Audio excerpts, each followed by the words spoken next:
Bienvenue dans les épisodes d'été de Faminimaliste, le podcast qui parle minimalisme en famille.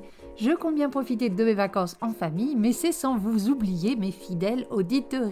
Pendant ces quelques semaines, je vous propose 2 épisodes bonus par semaine, plus courts que d'habitude et sans invité, pour vous aider à continuer votre réflexion sur le minimalisme tout en profitant de vos vacances. Et bien sûr, en description, vous trouverez toujours les fiches méthodes et les différentes manières d'entrer en contact avec moi. Bonne écoute et bonnes vacances si vous avez la chance d'en prendre. Dans cet épisode, je dévoile les 10 choses qui encombrent probablement votre maison, vous demandent beaucoup de temps, d'énergie et peuvent même vous coûter de l'argent. Si le minimalisme, c'est se concentrer sur l'essentiel et se débarrasser du superflu, eh bien, il est temps de lâcher prise, d'enfin se séparer de certains objets dont voici une liste non exhaustive. Les premiers objets sont ceux dont j'ai parlé dans l'épisode précédent sur les bruits visuels, à savoir tous les objets qui vous envoient des messages négatifs, qui vous rappellent de mauvais souvenirs ou vous font regretter une certaine période de votre vie. Clairement, ces choses-là n'ont pas de place dans notre essentiel.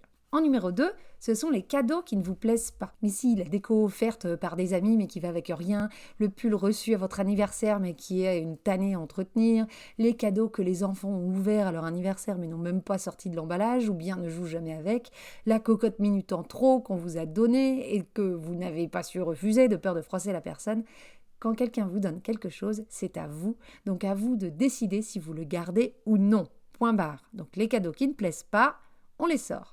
Numéro 3, ce sont tous les objets qui sont cassés et irréparables. Une chose non utilisable depuis un certain temps ne fait pas partie de l'essentiel, sinon on l'aurait réparé ou remplacé rapidement. Donc ça sort. En numéro 4, les notices. Quand un truc ne fonctionne plus, c'est sur Internet qu'on va. YouTube est ton ami.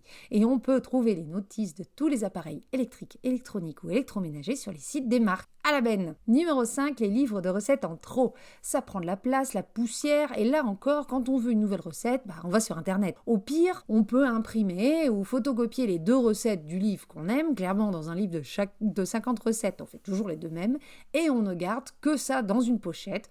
Voire même, on imprime un album avec nos recettes préférées piochées dans tel ou tel livre. Gain de place assuré. Et en plus, on a un livre avec nos recettes essentielles. Numéro 6, les sacs en trop. Comme pour les livres de recettes, on utilise toujours les mêmes sacs à dos, les mêmes sacs à main. Donc, le superflu, ça vire. S'il nous manque un sac pour un mariage, on demandera aux copines.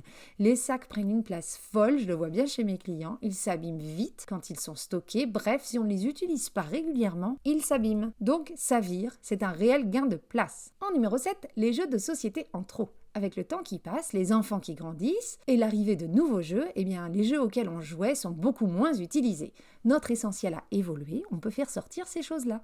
En plus, les jeux d'occasion sont faciles à trouver, donc vraiment, si vous voulez vous remettre au Scrabble un jour, vous trouverez dans les brocantes ou en ligne pour vraiment pas cher. Et en plus, croyez-moi, moins on a de jeux, plus on joue avec. En numéro 8, les vis et accessoires en trop quand on a fini de monter un meuble. De toute façon, des clés à laine, on en a déjà trop. Meubles montés, accessoires donnés. Numéro 9, les jouets ou livres pour petits quand votre enfant a grandi. Ses besoins changent. Je vous promets, à 10 ans, il y a peu de chances pour qu'il veuille relire Choupi. Il sera le temps de l'éveiller à autre chose. Ne confondez pas votre nostalgie des histoires du soir avec ses besoins d'aujourd'hui. Et enfin, numéro 10, le maquillage que l'on n'utilise pas. Toutes les couleurs ne nous vont pas ou ne nous plaisent pas. On connaît notre essentiel dans ce cas-là. Pensez à ce que vous emmenez quand vous êtes en déplacement. Le reste, clairement, c'est du superflu et ça peut partir. Voilà pour cette liste non exhaustive des choses à faire sortir de chez vous dès maintenant. Si vous avez identifié votre essentiel, ce sera d'autant plus facile.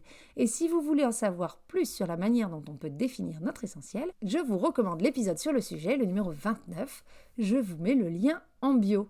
Vous pouvez aussi télécharger gratuitement ma liste de tri où je vous guide pièce par pièce pour savoir ce qu'il faudrait donner, jeter ou garder. Voilà pour ce bonus d'été, j'espère qu'il vous a plu. Si vous découvrez le podcast Faminimaliste à travers ces bonus, je vous invite bien entendu à écouter les épisodes réguliers. En solo ou en duo, je partage avec vous méthodes, astuces et réflexions pour vivre une vie concentrée sur l'essentiel et débarrassée du superflu. Merci de vos étoiles, vos cœurs et vos mots d'encouragement sur les plateformes d'écoute. Cela aide à la création de ce podcast en le faisant connaître par le plus grand nombre. Donc encore une fois, merci. Vous trouverez en description le lien de la fiche méthode qui reprend cette liste des 10 objets à faire sortir de chez vous, ainsi que les différentes manières d'entrer en contact avec moi. Je vous dis à très bientôt pour le dernier bonus de la saison. Et en attendant, n'oubliez pas, vivre avec moins, même en vacances, c'est vivre avec mieux.